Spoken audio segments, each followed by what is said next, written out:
You're supposed to be. That's Here we Kyle's go. job now. Kyle's job. So good morning, everybody. Welcome to our May webinar. Cannot believe that the time is flying as much as it is. This morning, we are very privileged to have Michael Schaefer of ZDFin join us this morning. The session is being recorded. The recording will be made available on our website afterwards, as well as Michael's slideshow presentation. For those of you that were able to join us in Johannesburg on Tuesday for our Let's Get Physical event, it was really great to see you there. And then just a reminder that the NAMA Expo will be happening on Thursday and Friday next week. Kyle, Nicole, Nell, and myself will be flying up to Joburg again for that. This morning, Michael is in mild Durban. And for those of you that are not joining us this morning, I'm sure that you'll be at the We Connect You Engage session in Durban this morning.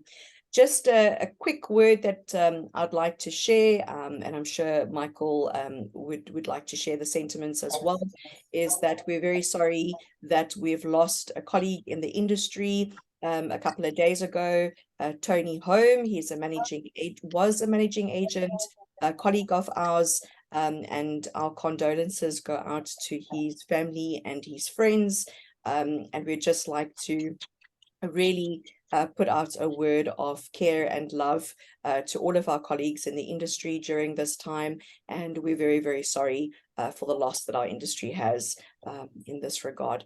So people, take care of yourself. Nothing is worth the stress and the anxiety of the industry that we deal with. Take care of yourself and your families first and foremost. When you're going through a hard time, just reach out to your friends and colleagues in the industry. We all are here. All right, ladies and gentlemen, on that note, I'd like to hand over to Kyle. He'll do a couple of announcements on our side, and then to Nicole now to introduce our speaker formally, although he needs no introduction, and then officially over to Michael after that. Please enjoy.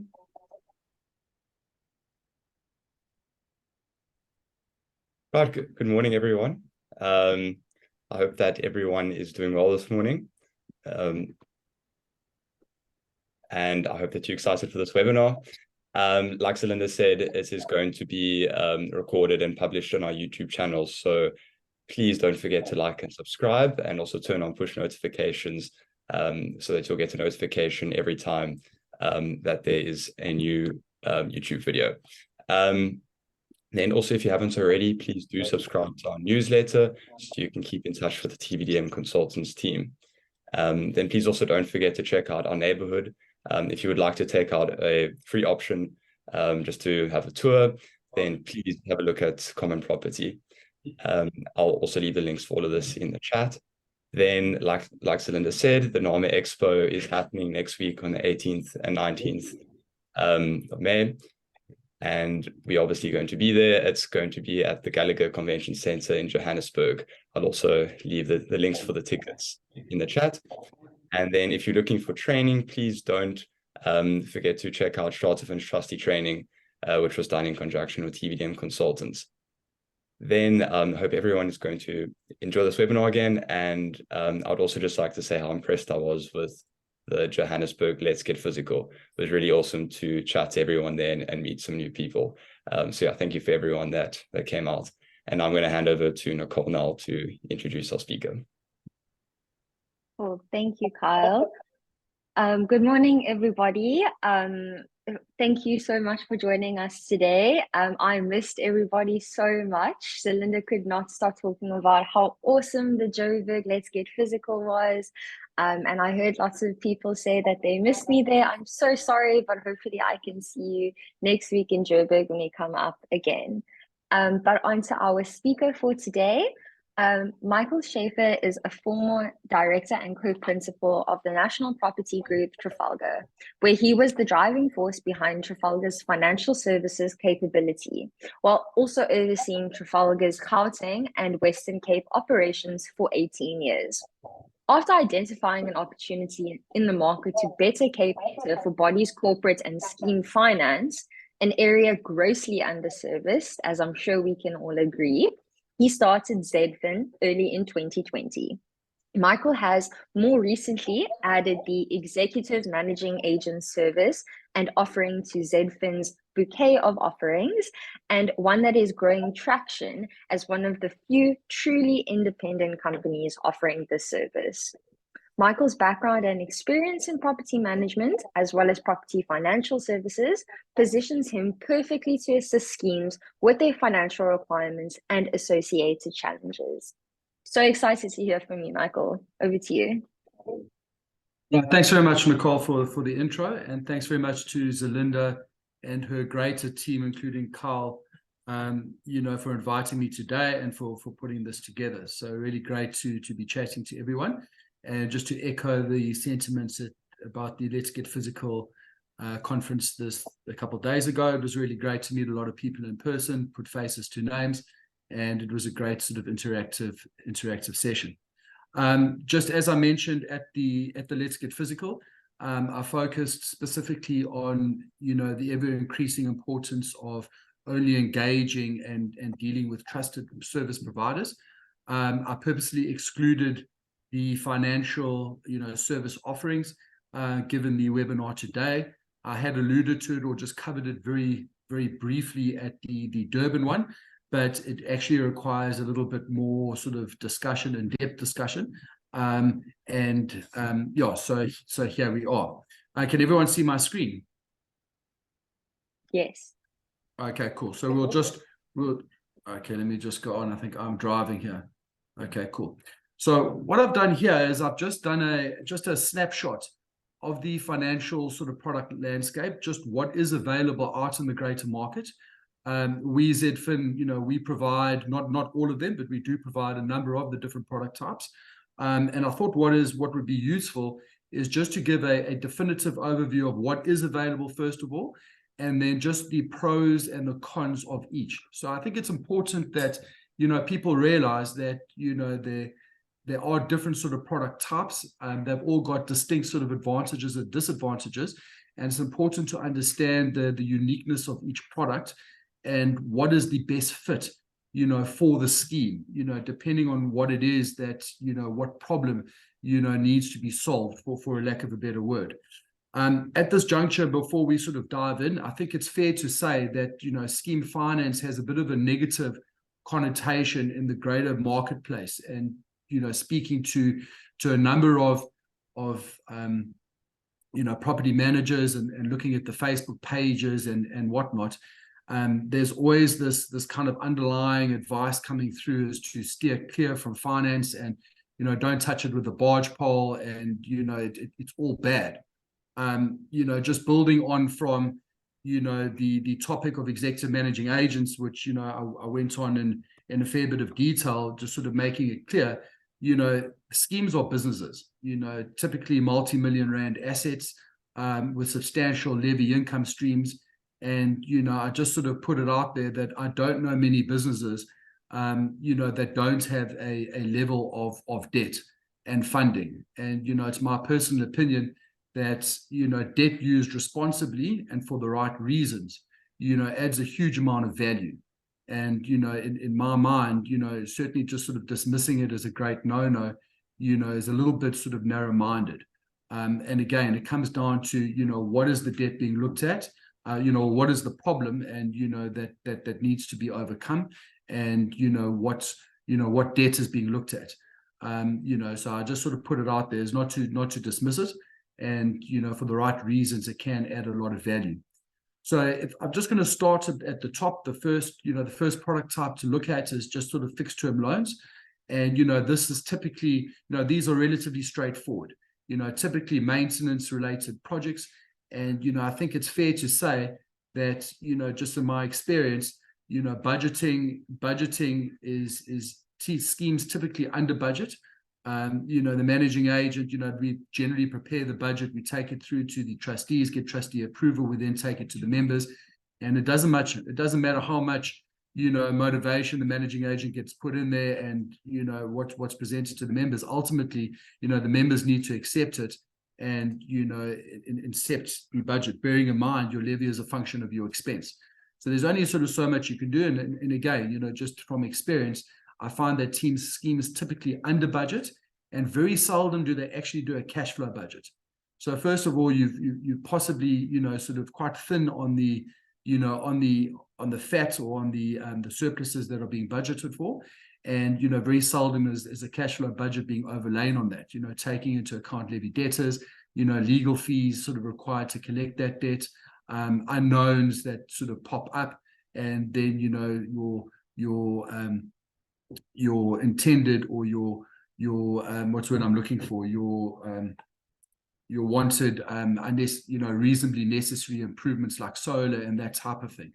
So I think fixed term loans certainly do play a role there, and they can certainly cover sort of gaps.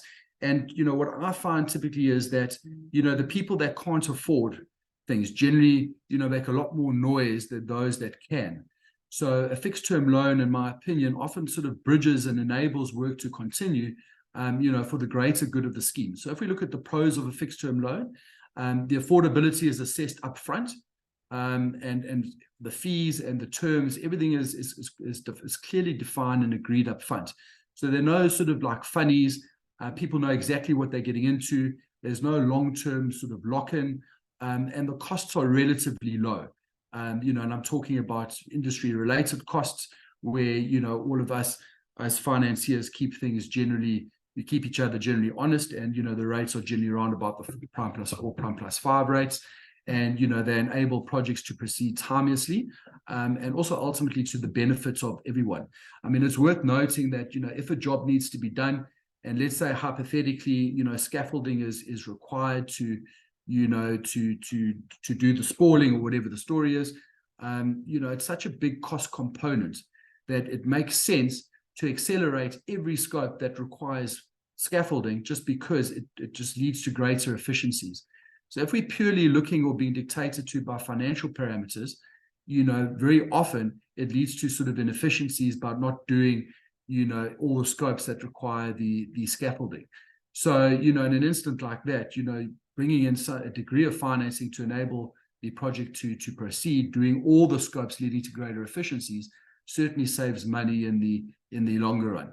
So yeah, so I think that those are sort of straightforward. Just from a weaknesses sort of perspective, because you're engaging with a juristic entity body corporate, the full levy, the full monthly repayment is borne by the scheme, irrespective of defaulting owners.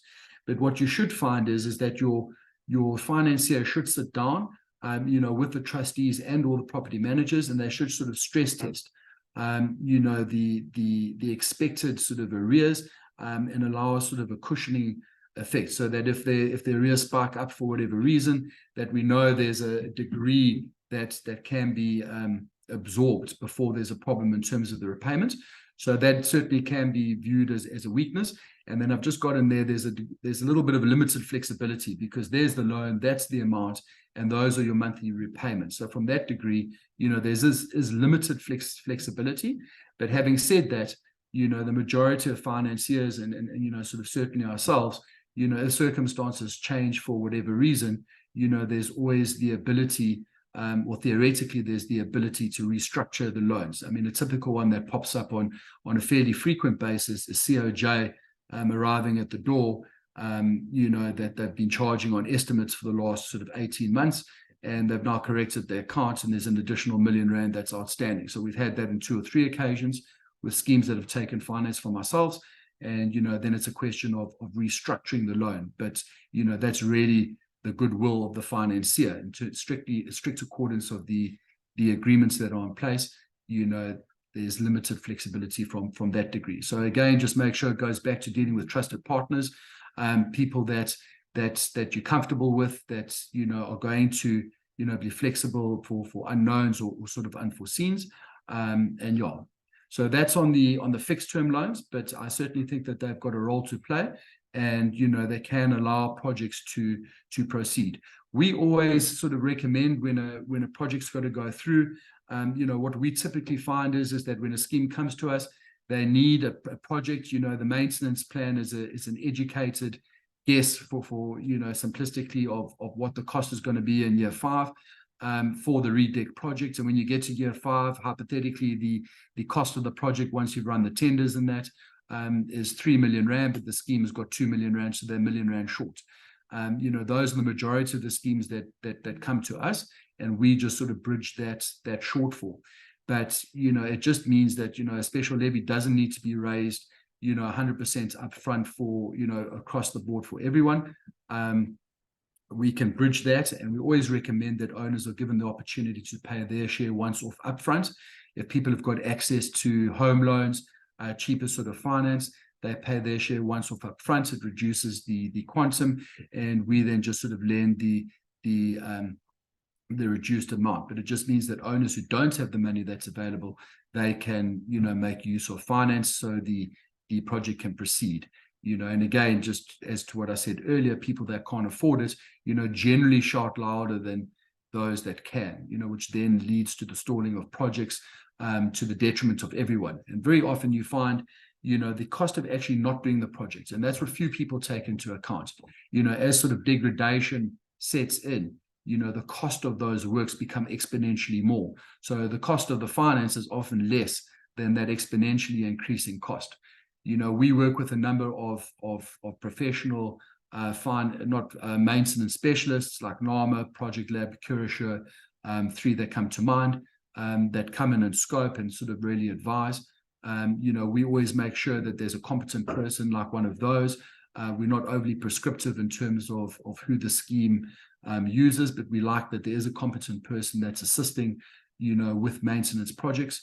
Even though we contract with the judicial entity scheme, I've, in past experience, if the work or the maintenance work becomes an issue, and owners aren't happy, they often, are more reluctant to sort of part with their money. So invariably it becomes a financier issue. So we like to be involved and make sure that those checks and balances are in place, really just for the protection of the owners, as well as ourselves. So that's the fixed term loans. I think it's quite simple, quite straightforward.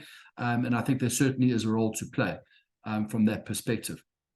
Just moving on to debtor finance. And I think, most of the negative connotation in the industry is really aimed at the debtor finance, levy finance sort of side or sort of product that's available, but we'll get into a little bit more detail. Just to kick off on the debtor finance side, we put in unfinanced collections. It's something that, we offered in my previous life. We brought about because there was a need to it.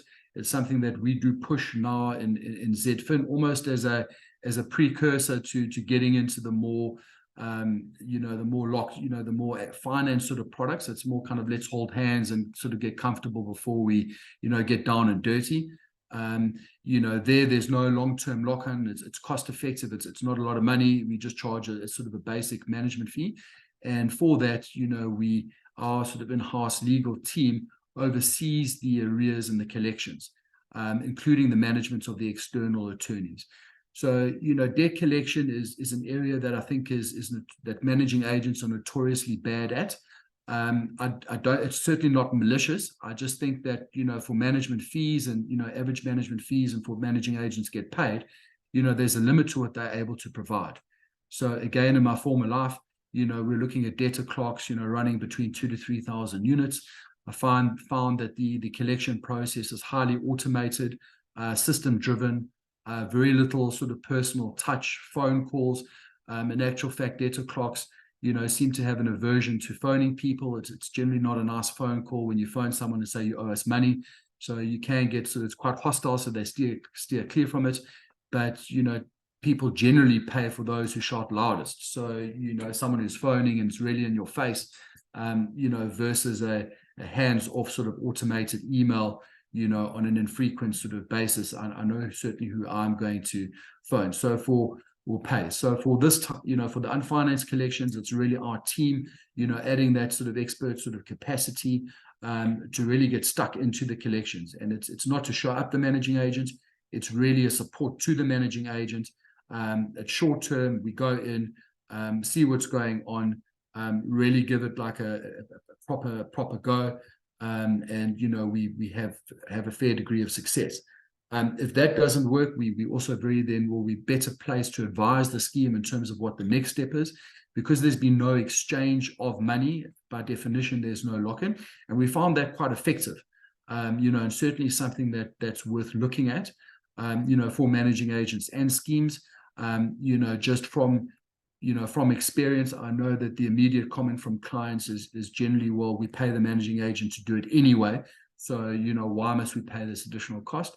But, in all honesty, and every time we've done it, we've unlocked a large portion of the debtor book just simply by that dedicated phoning, harassing, and that's by, qualified attorneys, sort of with track records in this space. And, we've had a great degree of success there. So it's something I highly recommend that, schemes do look into. And as I say, no exchange of money, so no long-term lock-in, but certainly very, very effective. Just on the weakness side, there are no immediate or guaranteed, sort of heightened cash flows. That's obvious. And, obviously the legal fees aren't financed. So if that sort of pre-legal work that we did not sort of yield any success, and, the files, our recommendation was to hand over to external attorneys, well, obviously that wouldn't be financed, but, we'd be well placed to advise schemes on that. And, we don't shy away from meeting with trustees, and everything we do is in support of the managing agent. We're certainly not there to replace them. It's the last thing I want to do, being they've done that. But we understand the challenges that managing agents have. So really, this is really a partnership with the MA, just to assist as almost a precursor to, the next degree, which is then the more sort of debtor levy finance, where there's exchange of money, and then the lock-in. Okay, so moving directly onto that is the levy finance. And I think it's important to just sort of differentiate the two different types of debtor and levy finance. The one is with no collection support, and the second is with collection support. So, the no collection support is, there are immediate cash flow, but that's just sort of simplistically the financier saying, right, you've got a debtors book of hypothetically R1 million. We're going to lend you R1 million against your debtors book. And, they leave the responsibility of the collections with the managing agent and ultimately the trustees. That's what I mean by no collection support. So just on the pros there certainly are immediate cash flows. There's the injections of cash, and which enables the smooth management of the scheme, provided the budget is set correctly. Worth noting at this juncture that no managing agent can manage a scheme effectively without money. And I think all managing agents on this call will appreciate it. Will certainly have been blamed in the past of schemes like, why aren't you doing this? Why aren't you fixing the maintenance? And when, there's no money, and owners are very often, don't appreciate the role of the managing agent, and, they can only manage effectively and, incur costs on behalf of the scheme if there's sufficient money and sort of cash flows to enable it. So, that's a paramount importance. So, the debtor levy finance, that does allow it. The defaulters bear the costs and not the members. I've just got an asterisk there, and, that talks directly to the weaknesses, which is the contingent liability, because the debt sits as the way those debts are structured, or that the product is structured, is it's a loan to the body corporate. So ultimately, the body corporate is liable, for the full amount that has been incurred. So correctly, it should sit as a contingent liability on the financial statements of the scheme, and certainly the management accounts as well.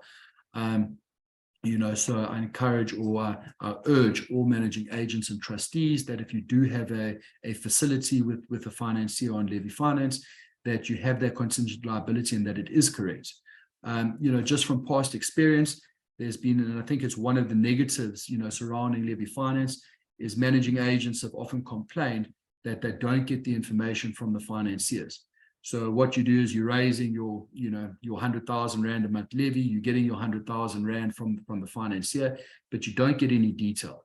So, everyone thinks everything's hunky-dory. Arrears are theoretically zero because you don't know what they are, and no one really knows what the true sort of situation is. And, that's kind of the start of what is termed as the debt trap, which is very real. And, people need to be alive to it. The product is expensive. The majority of financiers charge the incidental credit rate, which is the highest rate that schemes are permitted to charge in terms of the Act, as we all know. So that's 2% per month. Which leads to an effective rate of, just shy of 27% per annum. I think it's 26.82%, but certainly with ancillary fees that go in there in terms of admin fees and whatnot, you're probably looking at effective rates of around about, sort of 30%. So it's my opinion that, this type of product is dangerous, just that if you're going to lend money to a scheme against their debtors book, and not get involved in the collections and sort of support it and not fundamentally address the core issue, I see no reason as to why things would change. So just from a practical perspective, what you're likely to see is that the scheme's going to burn through the money, settle those urgent sort of outstanding creditors, tend to critical maintenance works, and it's kind of a short-term solution. Bearing in mind now we're running at effective rates of close to 30%. We know that time and fancy interest rates and legal fees all in one, it's an absolute toxic mix. And so what happens is that the arrears starts increasing exponentially, that being the contingent liability, because ultimately the scheme is liable for that amount. We all know that the security for that debt is the unit itself underlying, and what often happens then is that the actual debt exceeds the underlying value of the unit, and bang, that is the debt trap that we talk about. And once you're in that position, just my experience or my observation in the industry, and I think this is where the negative connotation from levy finance comes about, is that there then becomes a standoff between the financier and the trustees, and the poor managing agent is often caught in the middle of it all. And trustees, and I think there's fault on kind of both sides. I think that, I don't believe that it's always maliciously done by the financiers. There's the product, those are the terms, and, we're not responsible for the collections, and, there it is. But, from a practical level, what we've said has just happened. The scheme burns through the money, settles the outstanding creditors, does the maintenance work. No one's fundamentally addressed the core issue of collections. The attorneys that have been tasked with the collections, they continue as they were, so we don't see any meaningful change on that side. The debt is now increasing, at 30% effectively per annum. We all know that, the power of exponentially, or of interest rates, it starts exponentially increasing, and we then find ourselves in the debt trap. Financiers sit back and say, well, those were the terms. The trustees say, well, we came to you for the money, and now there's shortfalls. What's happened? Poor managing agents sitting in the middle being lambasted by both sides, and everyone's unhappy. And that is the debt trap that we're talking about, which is no one's best interests. When you get to auction, let's just assume they're going to get there, and there's the shortfall of X rand, let's just say hypothetically 50,000 rand, then no one wants to budge. And that sale is lost. The problem with that is that shortfall starts increasing exponentially, and often there's a bank involved, which is a complicating factor, and the whole thing becomes a mess, and nothing actually happens. And I've seen schemes that have been in arrangements like this for 5-10 years with huge amounts of money that are outstanding that obviously are not going to be collected, and no one knows how to navigate out of it. And that's where the negative connotation, I think, comes from. So just moving on directly to exactly the same product with legal support, it's my opinion, or our opinion, me and my team, that the collection support is absolutely critical. If you're going to lend money to a scheme against their debtors book, it's absolutely critical and vital that there's effective support that goes into the collections, because that's the all important thing. I think from a practical level, there's definitely a need for the product. Going back to square one, saying that schemes typically under budget, very seldom cash flow budgets, and very often there are very few alternatives besides for a levy finance kind of product. It enables the immediate and ongoing cash flows. Managing agent can do their jobs correctly, manage correctly, provided the budget has been set correctly. The costs are borne by the members. There's expert legal oversight, and I can't underemphasize or overemphasize that. It's absolutely critical that you're involved with that the financier is involved with the collection support within the right sort of skill set. When I first got into this game, I was the junior that was going to the meetings, meeting with trustees, trying to explain why, the attorneys had taken 6 months to get a judgment. and the feedback that always came back was, well, you've got no incentive to collect because, you're getting 30% effective returns, and, what's the incentive? And they're getting angry. And at that stage, we were involved in the management as well. Our intentions back there were always to secure the management, highlight again, you can't manage without money on a scheme. You're being lambasted by members while no maintenance is being done. And that's how it came about. My immediate, well, at that stage, my solution was adding accounting and bookkeeping capacity, but it didn't take long to work out that actually legal was the problem, because I was relying on attorneys who were telling me that it's taken sort of 6-7 months to get judgments, which I was, relaying onto the clients in good faith. And, I was, I didn't know any better at that juncture, and I accepted it in good faith.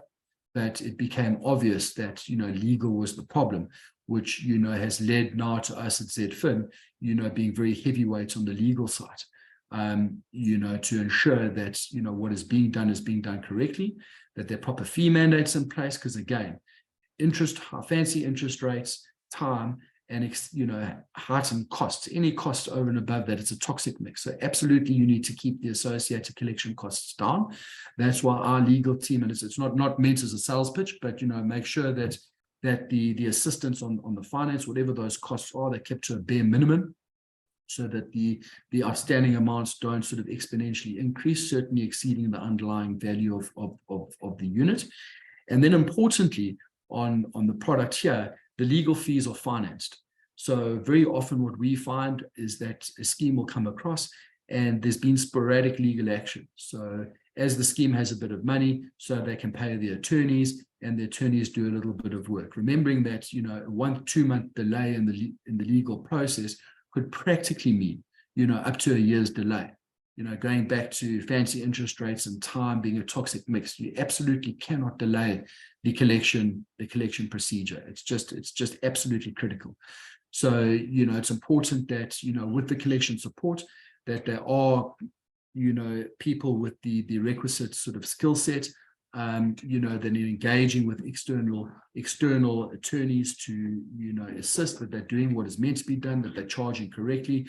No one's asking for anyone to do anything for free, but it's fair value for fair reward. A lot of people, or a lot of schemes, just in my past have approached attorneys to do work on contingency. In my experience, anyone who does anything on contingency is not really worth their salt. We all know that you're going to pay for, you're going to work for whoever pays you first. And that's the case. So, it's hard to sharp the odds if you're not paying. And again, critical. Timing is absolutely critical. So it's a support to the managing agents, enabling the effective and astute management of the scheme. Not possible without the regular and the sufficient cash flows. Just onto the weaknesses. Again, it is expensive. I say up to the incidental credit rate. Our rate is slightly less, because I'm cognizant that, charging excessive amounts, it does result in arrears, increasing exponentially. Ultimately, any financier or any scheme that's trying to collect arrears, you are dependent on the legal system. The legal system is what it is. It is inefficient, but there certainly are tricks and sort of fast track procedures that one can follow just to minimize the collections.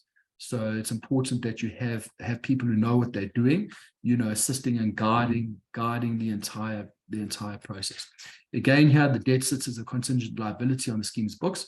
So ultimately the scheme is liable. So again, there certainly is the risk of the proverbial sort of debt trap.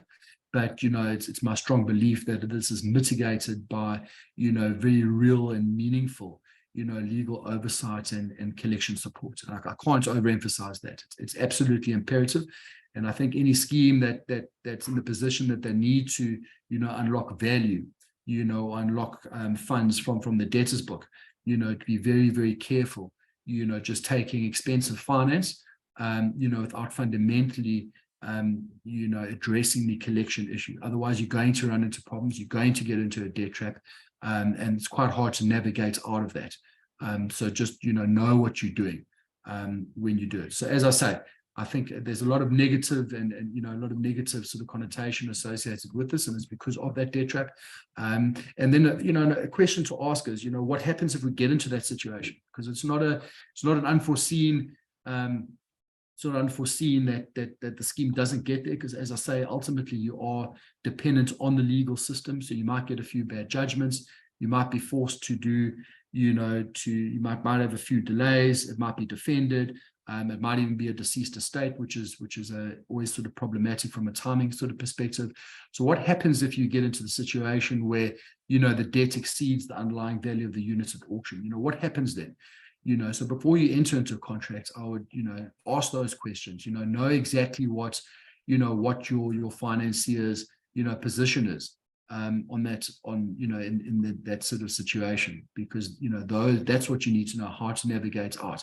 And, managing agents, trustees rely on you guys. So you guys need to ask those questions on their behalf. You guys be comfortable, because ultimately, it becomes half your problem, because you then get blamed for, having done the introduction, or whatever the story is. So I encourage you to ask those questions.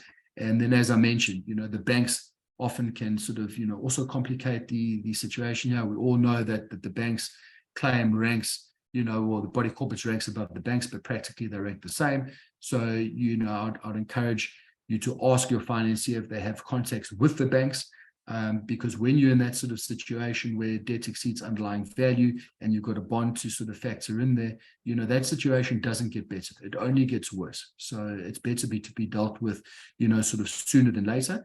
And there certainly are ways, to navigate out of the, sort of the proverbial debt trap, that everyone kind of wins. And you get the delinquents out, and you get a paying owner in, and the scheme is then rehabilitated. But certainly I've had experience in rehabilitating schemes. I've had some bad experiences, I've had some good experiences, but I think certainly more good than bad. And I think in certain instances, there are very few options available to schemes, unless the paying owners are just sort of overburdened, that we start doing cash flow budgets, taking into account the non-paying owners and raising special levies, expecting the paying owners to, sort of fit the bill. So, so that's the debtor levy finance with collection support, which would be the only way I'd look at levy finance myself personally. Then just onto the debt purchase. So just the immediate, there certainly is immediate cash flow, which is a good thing. There's no further or immediate costs associated with the debt in question. And, that doesn't, I'm not speaking about future debt, just purely the historic debt. Just onto the weaknesses of the product. I think that the legality there is still largely untested. I think there's like a Sakala judgment, which is the one in question there. It's relatively expensive. That deficit is borne by all the owners immediately. So provided your budget has been set correctly, whatever that shortfall amount is needs to be expensed. So, all owners are taking that cost sort of straight away. And then, the future cash flows from those units, are not assured. If Michael Schaefer hasn't been paying for however long, and, my debt is sold, it's unlikely that I start paying tomorrow. So, it's still subject to the legal process and, collection and whatnot. But just from a budgeting perspective, that cash flow is kind of removed from the occasion, which needs to be taken into account. Just from also on the administration, and the accounting specifically, it's relatively complex. There's historical debt, there's future debt, and it's just the accounting, which often all of this falls on the poor managing agent. He gets paid the least, but it's expected to do the most. So, just be alive to that, make sure you understand how it works, and that your clients understand it as well. So I think certainly a place for it, but, just sort of see. And then onto the insurance products, which also fall into this space. On the positive side, there's a complete transfer of risk if it is insurance, and it's relatively cost effective. Just on the weakness side, and these are questions I've been asking for certainly close to 15 years and haven't gotten any answers. But, again, historical debt by definition is not covered. So, it's an insurance product, so you can't expect, sort of historical debt to be covered. So that is a question mark. It's fine if there is no historic debt, but I think we all know that, if there's any, it's unlikely that there's zero, historic debt. If there's a need for the product, it probably means that that money is outstanding, and it's hard to deal with that. And I also then, just points out, it goes back to the accounting and the administration, which often falls back onto the managing agent. So it's just to understand that. So I think sort of reasonably, sort of complex. And then I also just sort of raise, with the true transfer of risk, can a levy clearance certificate be legally withheld? It's just a question I ask because it's, there's certainly a moral obligation not to issue, but, there is an argument that, the scheme itself has been compensated, and so theoretically can issue. Let me just go here. And then probably the biggest question is just the treatments of allocations. And that then again refers to, the historic debt, is that, if Levy Share Insurance is taken out on Michael Schaefer's unit, and, I owe 100,000 Rand, and, we go across to the insurer, and I miraculously pay 10,000 or 15,000 post inception of the product. How do we treat the allocations? Common law dictates or directs that the receipts go to oldest debt first. So how do we deal with that if they're now sort of, we've now got a separation in terms of the debt, where does it go? And again, I just sort of highlight here just the accounting treatment for managing agents, who are kind of, expected to do the administration and the financial management and report through to the trustees, and heaven forbid they do anything, that might jeopardize a claim and then are potentially liable. And I certainly wouldn't have in my previous life, put my bottom dollar on one of the staff not making an innocent mistake, which then led to a complication in the collection process. So I think that's the landscape in sort of summary. And just speaking again about sort of financiers, trusted partners, we touched on it at the Let's Get Physical. I think imperative to understand that, who the financier is, are they registered with the national credit regulator, check references, understand who's behind it, speak to schemes who've used them, the different products, speak to managing agents. The majority of managing agents have been around. They've got a, in-depth knowledge of the industry, and, really just sort of understand it. But I think that, to dismiss finance as, being, the evil and all bad, I think with respect is a little bit narrow-minded, and I think certainly, can add a huge amount of value, to schemes, in various sort of circumstances and for, various reasons. I think that kind of covers it. I don't know if there are any questions. Happy to take a few. I've got a couple of comments, Michael, before we hand over to everybody else for some questions. And it just comes in with the conversation that we had yesterday. And I think the managing agent is actually online at the moment. If you could just talk us through, what, in brief summary, obviously you've touched on most of this, but just for summary for our managing agent clients and trustees that are online, and we'll listen to this afterwards. What is the loans that are normally approached, that you're approached for normally for? Obviously, solar jumps out at me right now because we're inundated with it. Is there any type of guarantee or collateral that is required on your side? How does the administrative fee work? When is it a requirement? What on average is that amount? What is the favorable repayment terms for the body corporates? And then, of course, what is that interest percentage? And I think that's the main questions that are normally put on the table. So if a body corporate had to approach you, those are some of the questions. What would the answers be? I mean, it varies for the different products. On a fixed term loan, for a maintenance type of project, you obviously need your special resolutions to enter into it. Relatively cost effective. We're looking at effective rates. I'm just going to talk effective rates of around about, sort of 15-16%. They're about generally prime linked. So it's around about the prime plus 4.5 to sort of 5.5 is what you should be paying on a fixed term loan. It's generally quite straightforward where, the amount is advanced and it's a simple amort sort of schedule with the monthly repayments that is taken from the scheme on, whatever day of the month is agreed with the trustees, either the first of the month, but we also, are quite happy to take, repayments, or any financier should be happy to take payments around about the 5th or the 7th, just to allow for some levies to come in.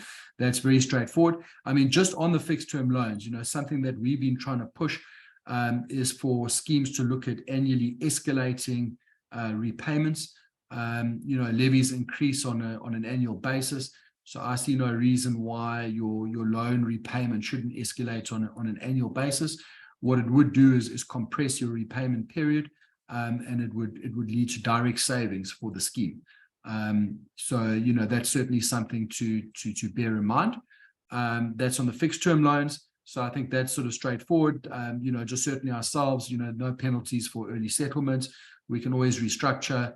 I've got limited flexibility as a weakness, but I think, practically I'd be surprised if any of the financiers weren't, amenable to restructuring or providing a degree of flexibility. On the unfinanced collections, that's simple sort of management fee, which is linked to the number of units. So, around about the 5,000 to 6,000 Rand mark. So that's quite cost effective if you get for what you get, a team of attorneys sort of assisting, overseeing short term, not a long term sort of lock-in. And then the levy debtor finance side, so on the unfinanced collections, just from approvals, that would just be a trustee decision as a service provider. Debtor levy finance, because they're structured as loan products, you would need special resolutions.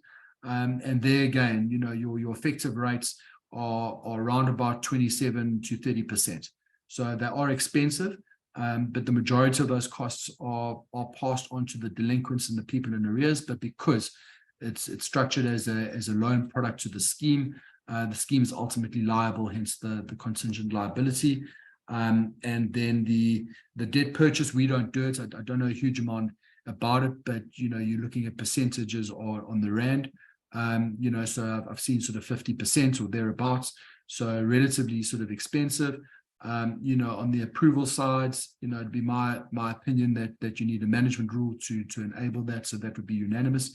But that's just an opinion. And then levy insurance, that would just be a trustee decision, and relatively inexpensive as well. Fantastic. I don't know if that answered it. Yeah. No, it does. Just moving over to the executive managing agents. I know that is Zentech and ZDFin, and I've shared that details on the chat function as well. What is the general quote that you will offer a body corporate when it comes to your executive managing agent services? What is the time period that you're normally appointed as well? So just on the EMA side, we've got a minimum fee of 6,500, which simplistically is 6 hours. I think that it shouldn't take more than 6 hours, to run a scheme sort of properly with the managing agent support. It does swing in roundabouts. So generally on inception, there's a bit of a spike in workload, but once things sort of settle down, it generally ticks over quite easily. Worth mentioning, we will not provide an EMA service without a managing agent. So there's certainly no need for a managing agent to feel threatened by us. I think that we make their lives a lot easier. We do a fair bit of the work on their behalf. We know their job, they know our job. No after our meetings.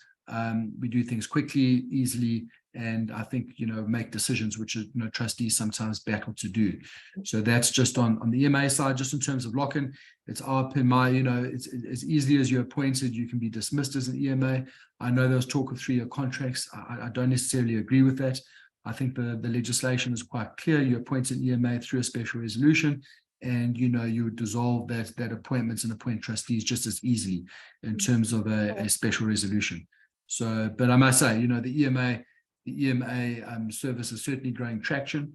As I sort of said at the Let's Get Physical the other day, all schemes are essentially businesses, multi-million Rand asset values, million Rand plus, sort of levy income streams, being run by volunteers, part-time, no minimum level education. And certainly in my former life in property management, very often you tearing your hair out, trustees not approving invoices, not making decisions, asking for quote after quote after quote, going around in circles, wasting your time, while you're being lambasted for owners for inaction. So it certainly alleviates that. It's professionalizing the role of the trustee. And, you know, as I said, I don't know many businesses that are run by volunteers on a part-time basis. And you know, from a scheme basis, it's exactly the same. I certainly think that they should be. So yeah, very excited about the EMA, and certainly something that we're seeing a lot of traction on. Yeah. Well, you had me at no after hours meetings. I think all managing agents want to get away from that trap.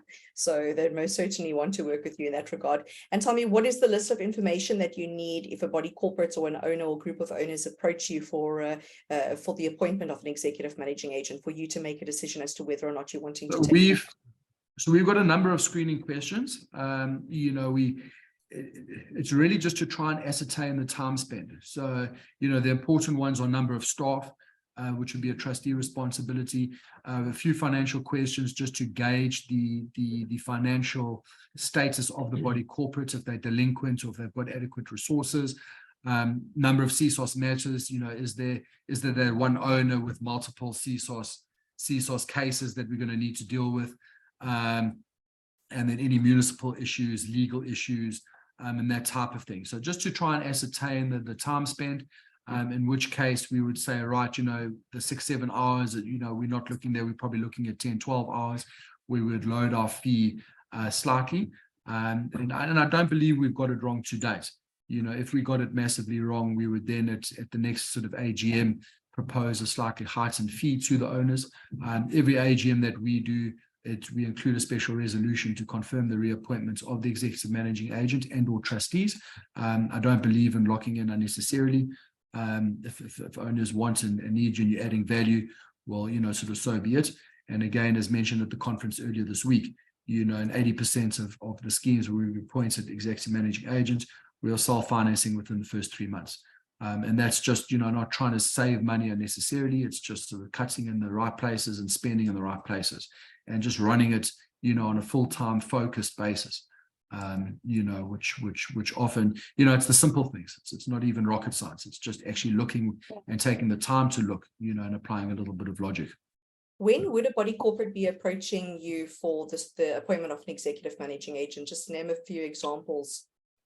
So we've got, the majority are well-run buildings, funny enough, where they've got very good boards in place, and they're just tired. They're just exhausted, like most of us on the call.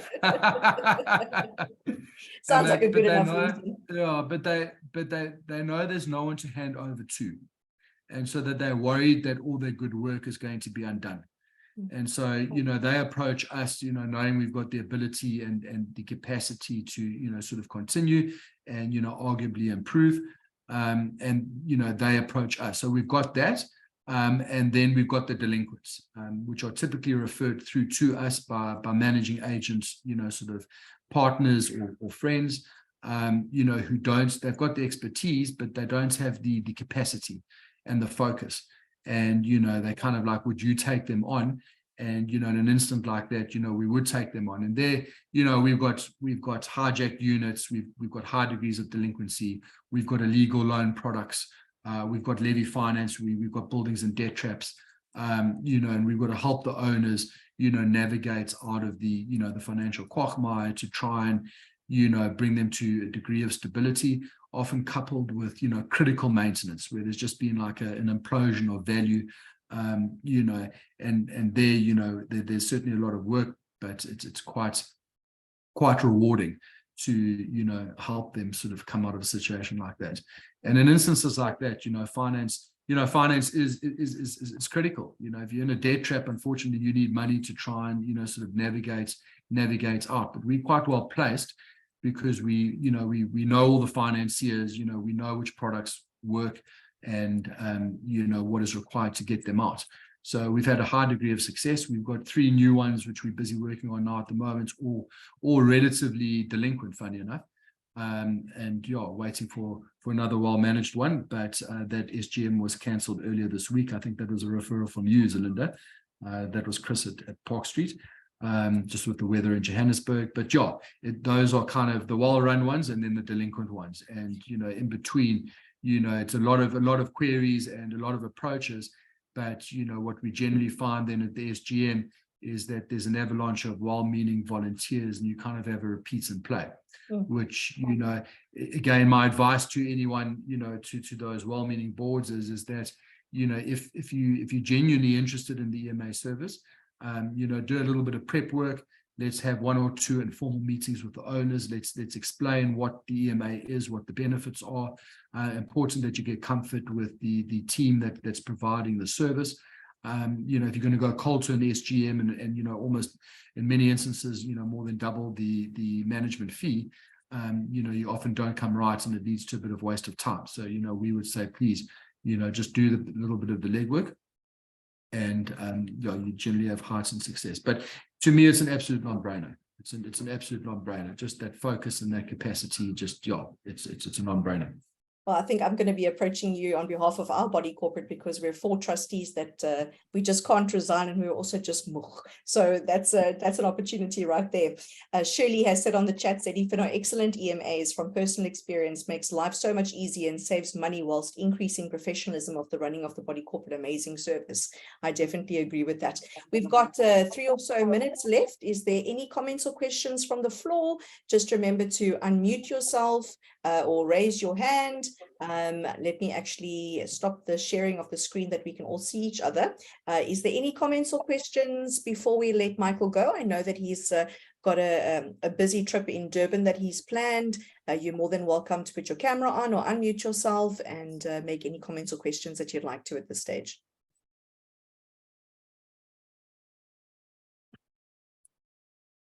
While people are figuring out how to unmute themselves if they'd like to. Just a reminder, the session is recorded, so it will be made available for anybody that was not able to join us. And for those of you that are in the Joburg area, will be traveling, please don't forget to join us next week, Thursday and Friday at the NAMA Expo. If you'd like to book some tickets there, it's 175 Rand. You don't have to be a NAMA member. Just contact NAMA directly. Alternatively, pop us an email. You can pop Michael an email. I see Mike Addison's online as well. We all have the information that we're able to share with you. Mike Addison has said, I second that. Excellent EMA service. Nice presentation, Michael. Well done. All right. Is there any questions from anyone? Zelinda, hi, it's Joanne. Hi, I just want to quickly, as you know, I couldn't join the whole meetings, but That's you answered fine. my question. So this is going to be placed as a recording. Sure. Yes, Fantastic. yes. Thank you so very much. It will be, yeah. Fantastic. Awesome. And I see we've just had Sandra join us. I know she's an avid supporter of our webinars. I'm sure that she was very, very busy today. But Sandra, hello, welcome. You're just in time for us to say goodbye. Any other questions or comments from anybody? Good morning. Hi there, morning. How are you? Good, thanks, and you? Good. Are you safely back home and back in the swing of things? Safely back home, brought the rain with me. All good. Oh, no. All right, ladies and gents, thank you so much for your time. Michael, thank you so much again. Thanks so much, guys. Appreciate Good luck with your trip in Durban, and we'll see you soon. Keep well. Thanks, guys. Go well. Cheers. Bye-bye.